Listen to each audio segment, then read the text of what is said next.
दोस्तों, हमारे रिसर्च के दौरान हमें एक ऐसी कंपनी मिली जिनका ये सोच है कि उनका प्रोडक्ट जो वो बना रहे हैं वो जहां भी इस्तेमाल हो, उसकी जो एप्लीकेशन है, यूजेज है, वो जिस काम के लिए बना हो, जिस मकसद के लिए बना हो, वो पूरा हो। और आज ऐसी सोच रखने वाली उस कंपनी के एमडी जिनका नाम है श्री विकास राठी सर, आइए स्वागत करते हैं उनसे एंड उनसे बात करके ये जानते हैं कि आखिर ये सोच उनकी कंपनी का आया कहां से। नमस्कार सर, स्वागत है आपका आज के पॉडकास्ट में। Hello Yash, how are you?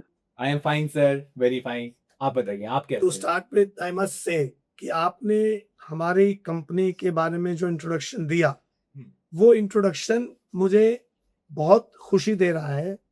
जब आपने कहा कि एक ऐसी कंपनी जो ये सोच रखती है कि जो वो प्रोडक्ट बना रही है, जिस मकसद से वो प्रोडक्ट कोई खरीदता है, जिस मकसद से उसको यूज करता है, वो मकसद पूरा होना चाहिए उसका। अगर वो मकसद पूरा हो रहा है तो ही उस प्रोडक्ट को बनाना सार्थक समझता हूँ। Coming specifically to the product that our company is making, the product is steel bars. Steel bars use होते हैं एक मकान के अंदर स्टील जाल बनाने के लिए, और स्टील जाल मकान के अंदर क्या रोल प्ले करता है, वो उसको मजबूती देता है। जी, इस पर्पस के लिए स्टील लिया जाता है, स्टील जाल बनाया जाता है ताकि उस मकान को मजबूती मिले, वो मकान लंबा चले, कम से कम 3 से 4 जनरेशन उसके अंदर रह सकते। जी, इस मकसद से स्टील कोई परचेज करता है। अब मकसद तो पूरा हो। हम करीब 35 साल से स्टेलमैक्स ब्रांड से स्टील बना रहे हैं जी, और उससे पहले भी हम एक ऐसी कंपनी से, एक ऐसी फैमिली को मैं बिलोंग करता हूँ जी सर, जहाँ पे करीब 80-85 साल का स्टील बार्स मैन्युफैक्चरिंग का उस फैमिली में एक्सपीरियंस है। मतलब आजादी से भी पहले की बात है। बिल्कुल। इतने लंबे पीरियड के दौरान एक स्पेसिफिक चीज जो हम देखते आए हैं वो ये है कि नए नए टेक्निक्स आ गए हैं, स्टील मैन्युफैक्चरिंग के नए टेक्निक्स आ गए हैं मकान बनाने के, लेकिन बिल्डिंग का कोलैप्स करना एक भी ऐसी चीज है जो अक्सर देखी जाती है, खासकर बारिशों के टाइम या माइनर अर्थक्वेक के टाइम या जोर से आंधी तूफान आ जाए तो भी। आपने भी कई बार अखबार में देखा होगा, न्यूज चैनल्स पे देखा होगा कि वॉल कोलैप्स कर गया, बिल्कुल बिल्डिंग कोलैप्स कर गई। Over a period of time technology भी इंप्रूव हो रही है, बिल्कुल प्रोडक्ट्स भी इंप्रूव हो रहे हैं, नए तरह के प्रोडक्ट्स भी आ रहे हैं, कंस्ट्रक्शन टेक्नोलॉजी भी इंप्रूव हो रही है, लेकिन ये बिल्डिंग का कोलैप्स करना, इसका सिलसिला नहीं रुक रहा। जी बिल्कुल ठीक है, ये हम सब जानते हैं। अक्सर आए दिन ऐसी न्यूज आती रहती है, ऐसी रिपोर्ट्स आती रहती है। तो हमें ये चीज स्ट्राइक करी कि क्या बात है, अच्छी से अच्छी क्वालिटी का स्टील बन रहा है, हम बना रहे हैं, अच्छी से अच्छी क्वालिटी का सीमेंट भी बन रहा है, टॉप कंपनी से। तो आखिर वजह क्या है?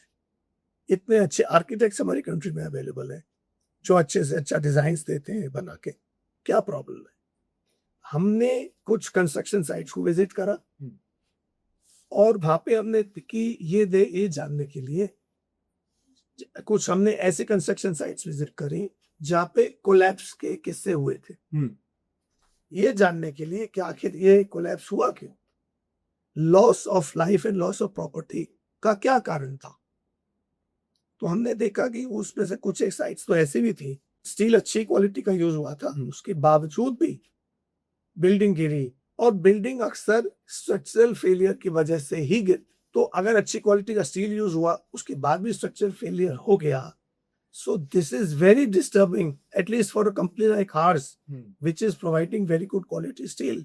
एक जनरल परसेप्शन है कि स्ट्रक्चरल फेलियर की वजह से बिल्डिंग गिरी होगी, and in many cases it is true also. This perception in many cases is true. और जब स्ट्रक्चरल फेलियर की वजह से बिल्डिंग गिरती है तो फिर अगला सवाल मन में यह आता है कि was there any problem with the quality of the steel?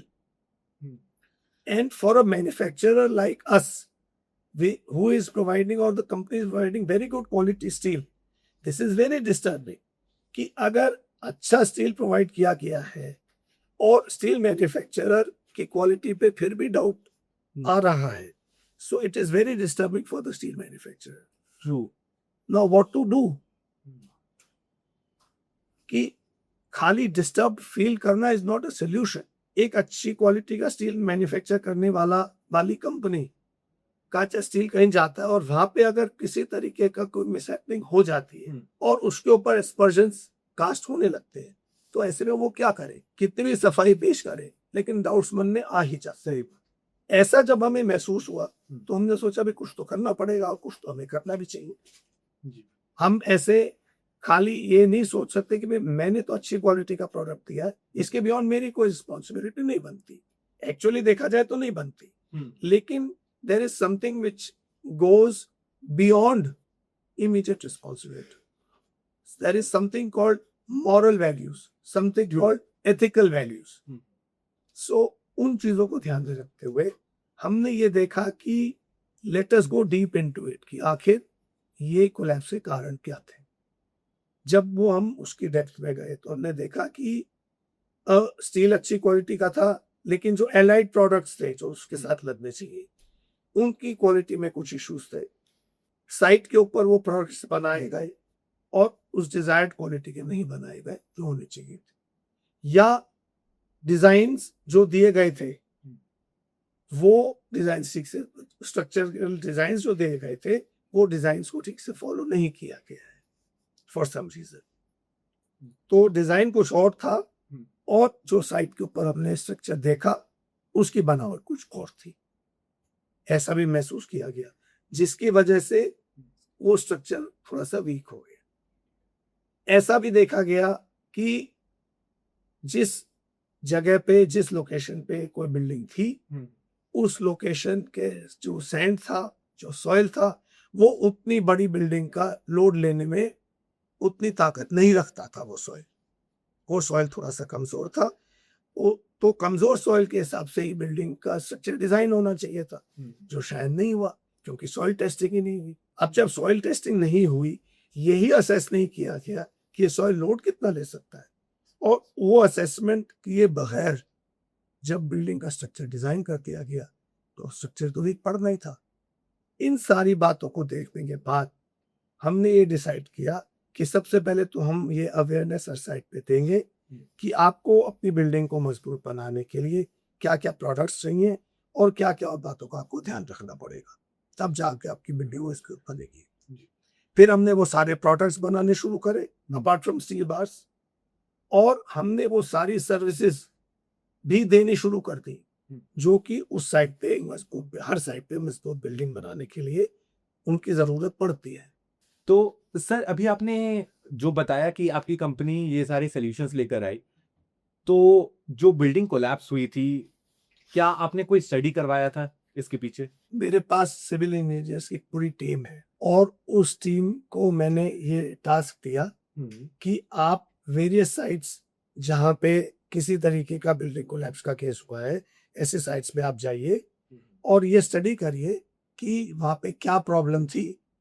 तो वो वेरियस साइट्स पे गए और पहले उन्होंने प्रॉब्लम स्टडी करी कि किस प्रॉब्लम की वजह से ये कोलैप्स का किस्सा हुआ है। उसके बाद नेक्स्ट टास्क उनका ये था कि ये सोल्यूशन निकले कैसे, कि क्या वहाँ पे कमियां रह गई और कैसे हम उनको दूर किया जा सकता है।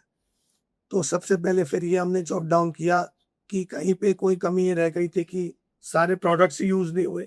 स्टील बार्स तो यूज हो गए, लेकिन उसके साथ लगने वाले प्रोडक्ट्स यूज हुए, या इवन स्टील बार्स में जिस डायमीटर का स्टील यूज होना चाहिए था या जितनी क्वांटिटी यूज होनी चाहिए थी वो क्वांटिटी नहीं यूज हुई, वो डायमीटर यूज नहीं हुआ, या वो ग्रेड यूज नहीं हुआ जो यूज होना चाहिए था। या तो ये बात सामने आई, या ये बात सामने आई कि जो डिजाइन बना हुआ था बिल्डिंग का उसमें सॉइल टेस्टिंग कंडक्ट करे बिना वो डिजाइन बन गया, और जब सॉइल टेस्टिंग ही नहीं कंडक्ट हुई तो यही नहीं असेस हुआ कि वो सॉइल कितना लोड ले सकता है। अब जब ये असेस नहीं हुआ तो जो डिजाइन बन गया उसके डिजाइन में फॉल्टी होने के चांसेस तो थे ही, और फॉल्टी डिजाइन के बेस पे जब स्ट्रक्चर तैयार हुआ तो कुछ चीज तो वीक होना ही था। वैसे तो स्ट्रक्चर ठीक ही रहता, और जब माइल्ड अर्थक्वेक आया तो स्ट्रक्चर कोलैप्स कर गया।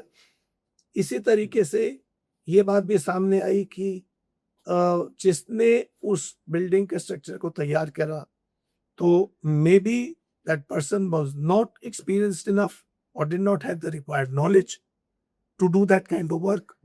but still, despite that, he was appointed to do, he or she on that was appointed to do that work.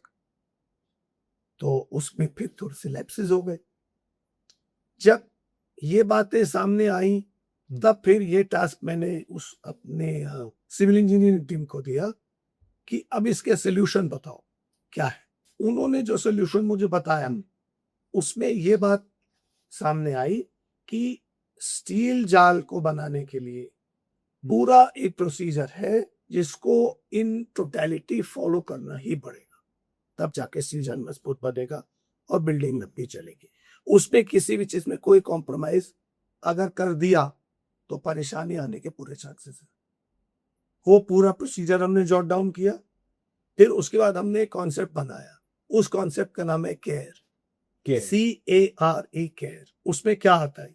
उसमें यह आता है कि स्टील जाल को बनाने से पहले आप कंसल्ट करिए एक आर्किटेक्ट को और डिजाइन बनवाइए. So which is called consult for design. वो हमें भी कंसल्ट कर सकते हैं. We have a panel of architects. Okay, so the customer can consult an architect of his own choice और he can consult us also. We also provide him solutions कि ये building का लेआउट है और ये उसका स्ट्रक्चरल डिजाइन है जिसको आपको फॉलो करना है. Then the next point is A means approach for workmanship, which means कि बिल्डिंग बनाने के लिए जिस कॉन्ट्रैक्टर की आपको जरूरत है, तो हमारे पास ट्रेड कॉन्ट्रैक्टर्स है जिनको हमने ट्रेनिंग दी है बिल्डिंग को मजबूत कैसे बनाते हैं लेटेस्ट टेक्निक्स को यूज करके. तो उसके लिए आप हमें अप्रोच करिए, हम आपको ऐसे कॉन्ट्रैक्टर से आपकी बातचीत करवा देंगे. उससे रेट्स आप अपने तय करिए, अपने तरीके से काम करवाइए. Then comes R means reach for good products. Building बना मजबूत स्टील जाल बनाने के लिए जो भी प्रोडक्ट्स चाहिए वो सारे प्रोडक्ट्स हम बनाते हैं. वो सारे डायरेक्टली आपसे परचेज कर सकते हैं. वो हमसे परचेज कर सकते हैं. हम कंस्ट्रक्शन साइट पे जो हमारा नियरेस्ट डीलर होगा वहां से वो प्रोडक्ट्स उसके यहाँ पहुंचा देंगे. कोई दूर से हमारे पास कस्टमर को कोई फिजिकली हमारे पास आने की जरूरत नहीं है. इसके लिए हम लोकल डीलर से वो जल्दी से जल्दी उसकी रिक्वायरमेंट पूरी कर सकते हैं. And then comes E which means engage for technical support. जब साइट पे स्टील जाल बनाने का काम चल रहा होता है तो हमारी कंपनी के सिविल इंजीनियर्स साइट पे जाते हैं, सुपरविजन करते हैं, कोई भी प्रॉब्लम हो उसको सॉर्ट आउट करते हैं. तो ये सारा प्रोसीजर इन टोटलिटी पूरा करने के लिए हम पूरी हेल्प देते हैं. और अगर कोई हमारी गाइडेंस पे चले तो हम ये पूरी गारंटी करते हैं कि आपका मकान मजबूत बनेगा. सर, आप क्या हमारे दर्शकों को इस गाइडेंस की कॉस्ट बता सकते हैं? गाइडेंस की कोई कॉस्ट एक्स्ट्रा नहीं है. मतलब ये केयर का कॉन्सेप्ट जो आप लोगों तक पहुंचा रहे हैं इसका कोई कॉस्ट नहीं है. इसका कोई एडिशनल कॉस्ट नहीं. लोगों को 1 रुपए भी एक्स्ट्रा पे करने की जरूरत नहीं है. ये सब एक्स्ट्रा फैसिलिटीज लेने के लिए नहीं, कुछ पे करने की जरूरत नहीं है. और मैं आपको ये भी बताना चाहूंगा, ये किसी कंपनी का किसी पे कोई एहसान नहीं है. ये सिर्फ एक सोच है कि जहां हमारा प्रोडक्ट जाए वहां पे वो मकसद पूरा हो जिस मकसद से हमारा प्रोडक्ट लिया गया है. क्यों लिया गया है हमारा प्रोडक्ट? मकान को मजबूती के लिए. अब मकान की मजबूती आए तब तो फायदा हुआ कस्टमर को, वरना क्या फायदा हुआ? एक ऐसी कंपनी से डील करके जो 35 साल से ये प्रोडक्ट बना रही है, उस कंपनी का प्रोडक्ट लेके उसका मकान मजबूत बना, तभी तो उसका कॉन्फिडेंस आएगा, तभी तो उसको खुशी मिलेगी कि मैंने एक अच्छी चीज ली. तो बस हम तो ये चाहते हैं कि उसका मकसद पूरा हो और इसी में उसका सेटिस्फेक्शन लेवल पूरा हो. इसी में कंपनी की भी ग्रोथ जुड़ी हुई है इसी चीज से. सो सर, अगर कंक्लूड करना चाहे तो हम ये कह सकते हैं कि घर को मजबूत बनाने के लिए बहुत सारे प्रोसीजर्स रहते हैं. एंड अगर लोग अपना घर मजबूत बनाना चाहते हैं तो वो आपके कंपनी के केयर के कॉन्सेप्ट को अप्लाई ताकि उनका घर मजबूत बने, which is at no extra cost, जिसमें केवल कस्टमर्स को बेनिफिट ही बेनिफिट है. Right? Yes, this is correct. And sir, I would like to say कि आप जो ये कॉन्सेप्ट बनाए हैं इससे लोगों का बहुत ज़्यादा फायदा होगा. Specially the thing which you are helping is not only to build a stronger house but protect people from collapsing of the buildings, which is you can say it's a disaster, man-made disaster, but you as a steel manufacturer आप ये prevent कर रहे हैं कि वो disaster ना हो. So it's a very good thing, sir, and I respect you for that. Thank you. Thank you, sir.